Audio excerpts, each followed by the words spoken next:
Hi everybody, welcome to All Games New and Old. I'm David Rodriguez, and today I am unboxing Mage Knight Ultimate Edition. So this was designed by Vlad Shvaddal and was published by WizKids.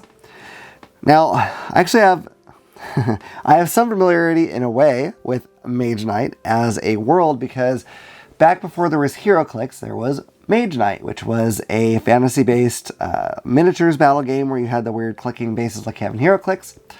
That has since gone by the wayside, and now, you know, they've got everything else they have. But when I first saw the box for this, whenever that was, I thought that this was actually just like a box set for that. I didn't realize it was a totally different thing. And I think it's interesting that it's transitioned into this very heavy adventure game. So anyway, that's my knowledge of that so far. As many of you know, I was on the quest to find the perfect adventure game for myself. And I realized that I couldn't really crown one as being the perfect adventure game for myself without having played this one, which for many people is one of their favorite adventure games. Now we'll see how it goes, because I have heard that it's not actually that thematic, or at least not that narrative, which could be a problem as far as that goes, or maybe not. If enough story comes from the gameplay itself, I may actually like that better, but we will find out. So let me flip this over. Okay, so it says, designed by one of the world's leading game designers, Vlad Shvaddal, the critically acclaimed Mage Knight board game now appears in this Ultimate Edition, where current or new fans can find all the previously released content plus some new and exciting components all in one place. The Ultimate Edition not only combines the elements of RPGs, deck building, and traditional board games while capturing the rich history of the Mage Knight universe, but also includes the base Mage Knight board game and all three expansions, The Lost Legion, Krang, and Shades of Tesla. It also features comprehensive integrated rules, 5 all-new cards, and alternate paint jobs on the miniatures. This is the Ultimate Edition fans have waited for. Okay, that's interesting. I always think it's interesting when the back of the box doesn't really, it doesn't try to immerse you in a story at all. It's not saying, oh, you are a wizard and your quest is to whatever, blah, blah, blah, whatever. It's fine. I think a lot of this is sort of meaningless if you don't already have familiarity with Mage Knight, so odd choice in my opinion, but you know, that is what that is. So let's go ahead and cut this sucker open. I believe it was the first Hexplore game that was sort of similar on the back. It was more like telling you the features of the gameplay rather than anything about like the story or anything like that. I don't know if I'm gonna get this open with this thing. Yeah, I may have to use X-Acto. This thing's real tough. Okay, that's fine. Here, I'll get started with that and then we'll do this. Which, again, I think it's an odd choice. I think people looking for an adventure game might be more enticed by a cool sounding story than by, these are the features, and it is an adventure, and you can play cards. Like, okay, great. That's fine. But that being said, a lot of people know about this game. I know that it is very well loved by many people. And so I don't really need that to sell me on it, obviously. But I do think it's an odd tactic. I'm not really sure why some places go that route. Doesn't make sense to me. But anyway. As far as I know, I've only played one other game by Vlad Shvaddal, and that is Codenames, which could not be more different. You know, that is a party game. Very light, easy. And this is obviously something very, very different. So, all right, let's take a look here. This is, I'm guessing, the rule book. I don't know why the rulebook has to be plastic wrapped exactly. Kind of weird. If that, oh, okay, there's several things in here. So, looks like it's telling you about some new action cards. Like a list of the different kinds of tokens that are in the expansions, and then the base game. I guess if you want to keep them separate, I don't know if that's something you need to do or what. Here's expansion rule books. Tells you about each one. I'll just kind of flip through this a little bit. So, looks interesting. Art's kind of cool. I don't know how rules heavy this the expansion stuff is. I don't know how much it changes.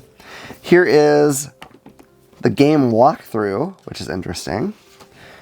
That might be really handy, although, I don't know, that can be real hit or miss. It just kind of depends. We will see.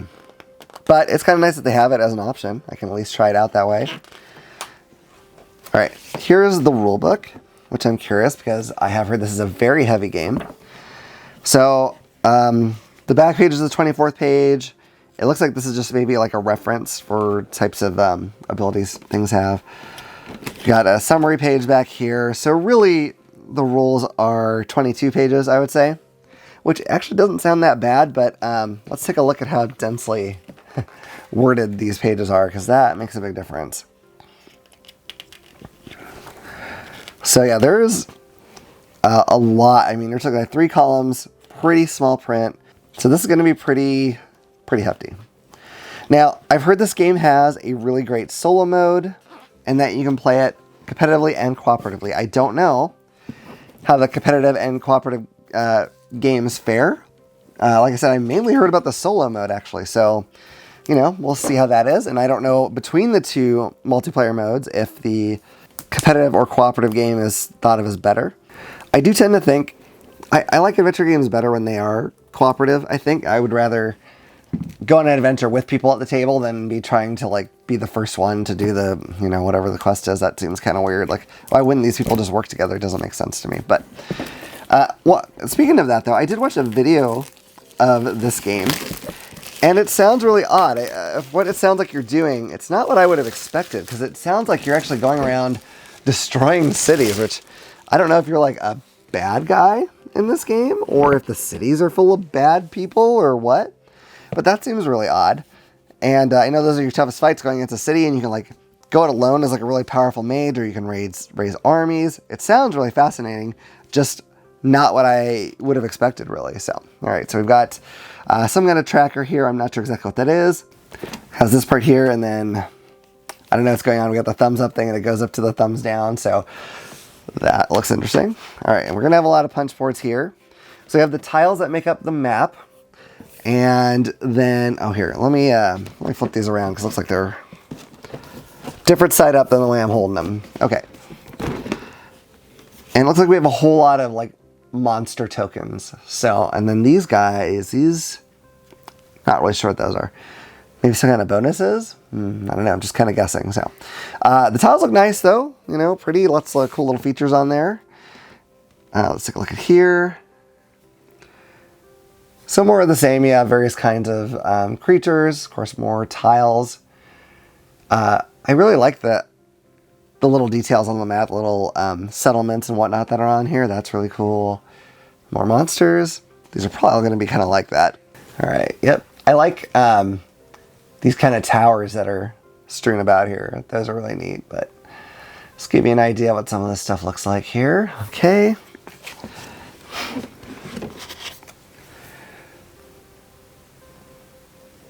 So I'm curious, if any of you have played this, I'd love to know your thoughts on the expansions, or, you know, the different modes of play, which ones you like best, or if you think any of them like really don't work. Because I honestly just don't know. Okay, this one's a little different.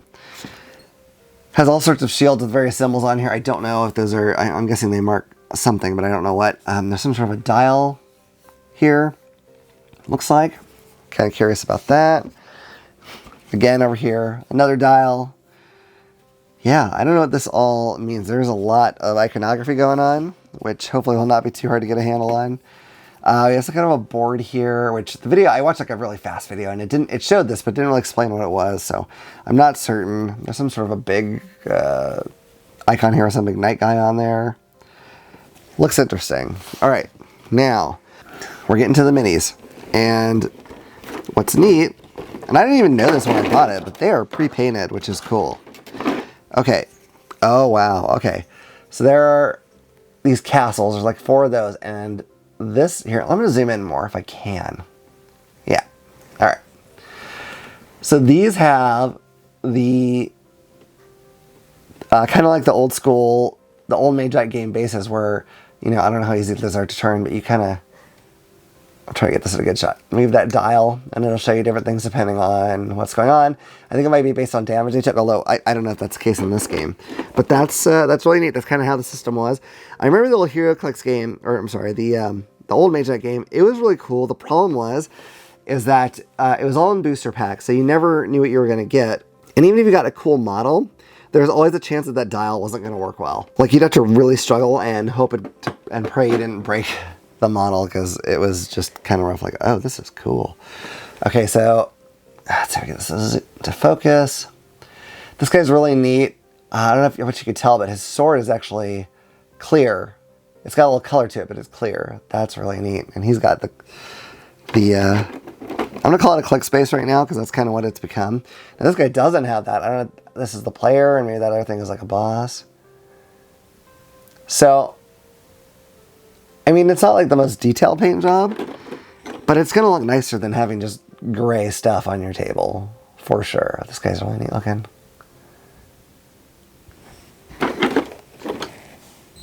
Oh, this is neat. I like this guy.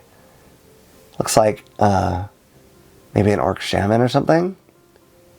I may have to play him because he's just cool. I like orcs. So that's really neat. If that's a playable character, I don't know. It could be a bad guy. Oh, speaking of neat stuff, look at this guy. Sort of like a dragonborn kind of guy. I don't know what terminology they use in the game, so I don't know if that's what they're calling it, but it's kind of like the dragonborn from D&D. All right, we got... Oh, come on, focus. There we go. Got this knight guy. So they're pretty cool. I mean, definitely not having a lot of complaints about them. This woman looks tough. She's got dual blades. That's really neat looking. And then, oh, this one's cool too. Check her out. She looks vicious. Love it. I'm guessing maybe these characters will have asymmetric powers, but I don't know if that's the case, or if you just pick one that you like the look of. Couldn't tell you. All right. So, okay, this looks like it has like a cool way to organize everything, which is fantastic, because Lord knows there's going to be some organization. Here we see some little dice. I mean, they really are quite small. As you can see, they've got a lot of different symbols on the side. I'm not sure what those all mean. Have a couple baggies for organization. We have, oh, these are kind of cool. So get that to focus there. They're like little crystal things. I don't know if they each, I'm guessing they each represent something different, but I couldn't tell you for sure. I like this. It looks like it has a spot for the tiles right here. It looks like it's shaped the same, so that's really nice. I hope this is a good insert because I don't really want to have to buy another insert if I don't have to. All right, so there's a lot of decks of cards here. So let's see. Oh boy, this one goes deep. Holy smokes. Okay, I don't know if we want to go through all this or not. I'll open up some of them because I can store them in this little area on the side here. So we'll just flip through. I don't believe this is, I could be wrong. I don't think this is really a campaign game. I think it's just like a single scenario you play through. I have heard it's a pretty long game. So, you know, I don't know. I don't know if it's long because it actually is long or if it's just because it's complicated. And so that's how that goes. Swiftness, March, stamina. So one thing that really sold me on this game that I didn't realize for many years, I guess, of knowing this game existed was that it's got deck building as a mechanic in it. I love deck building games. So, I mean, I'm sure there's a lot more to it, but I'm very curious about that because, man, if this has got cool deck building and it's a good adventure game, this might be a really good one for me. We'll see. Right now, in the running to be the best adventure game, the Hexport series is kind of at my top so far. The problem with that game is it you know, it plays 1 to 6, but it's really only good solo, I think. I don't think it works when you start getting the multiplayer stuff because, you know, as a group, you all move together. You have one model on the board to represent all of you, which means that each individual doesn't have a lot of say in what's going on. I mean, you can voice your opinion, but you don't really get to choose your actions until, you know, you're in battle or you're in the city or whatever, which you know, is pretty common, but I think people want to have a little more control over what they're doing in a game. So that kind of didn't work so great, in my opinion. Single player, though, it's phenomenal. So I'm curious how this will be. So a lot of these cards were in the other one as well.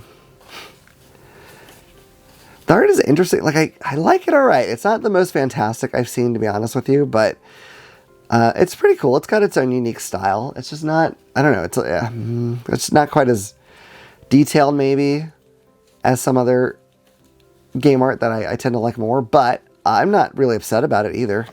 So a lot of these are repeated. So I don't know. We'll see. I'll look at some of the other ones and see if anything looks different. I don't know if these are going to be all text. I know I got to the back of one of the decks and it was all text stuff, which is fine, but not very interesting to look at.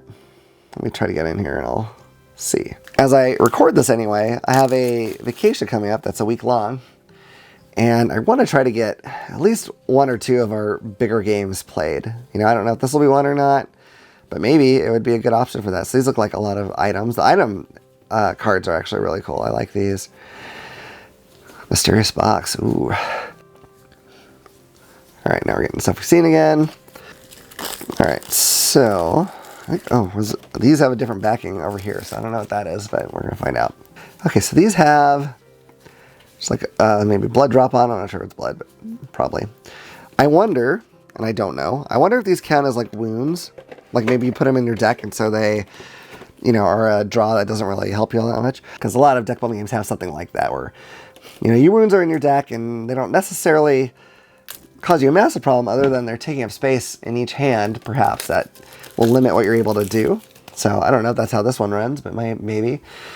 Yeah, so, okay, a lot of the same cards again. I don't know that I want to go through all this, but, well, there's some different ones. I shouldn't give up so quickly, I guess. Okay, we got some more text ones. I'm wondering, like, looking at these, if these are all from, like, different types of decks. I'm not sure. If so, that's kind of a pain, because I'm going to have to, like, separate it all out. I don't know if any of you bought into, like, Marvel Legendary when it first came out. Actually, for most of the first expansions, it's only recently they've kind of fixed this.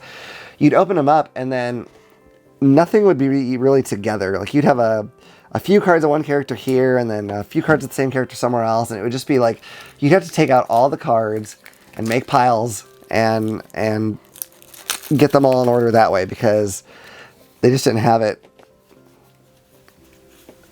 packed in a way that's helpful. So these are kind of weird. So I know there's like a nighttime and daytime phase in this game. I don't know exactly how it affects everything. You know, I guess from video games, I would guess things are maybe tougher at night, but that may not be true in this game. I think the video I saw mentioned that you might have different abilities depending on what time of day it was, which is kind of interesting. Okay. Peasants. Herbalists. Foresters. Crossbows. Swordsmen.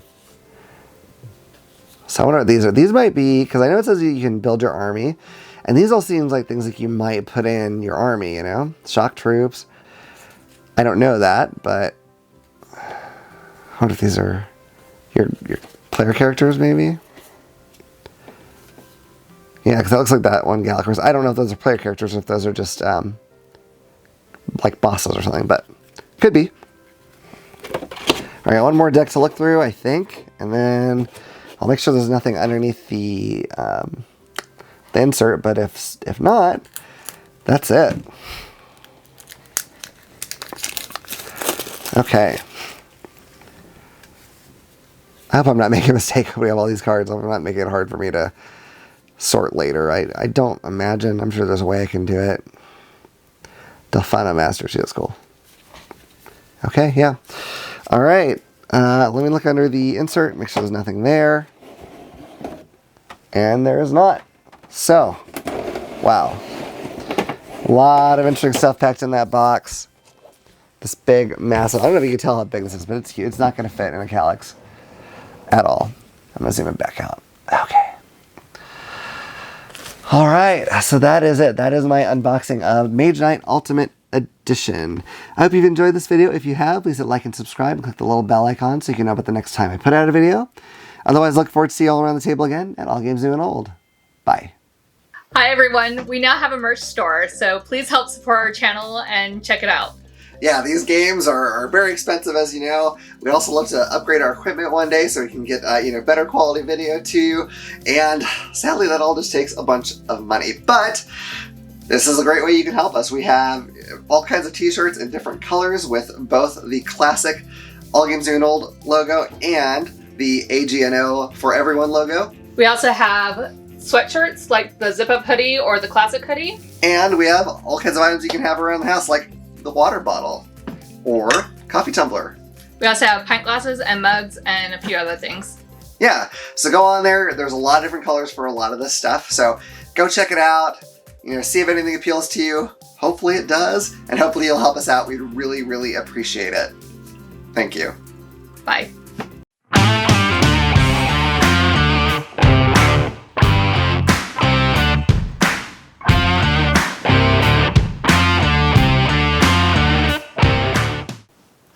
If you enjoyed that video, you might also like this one. Or this one.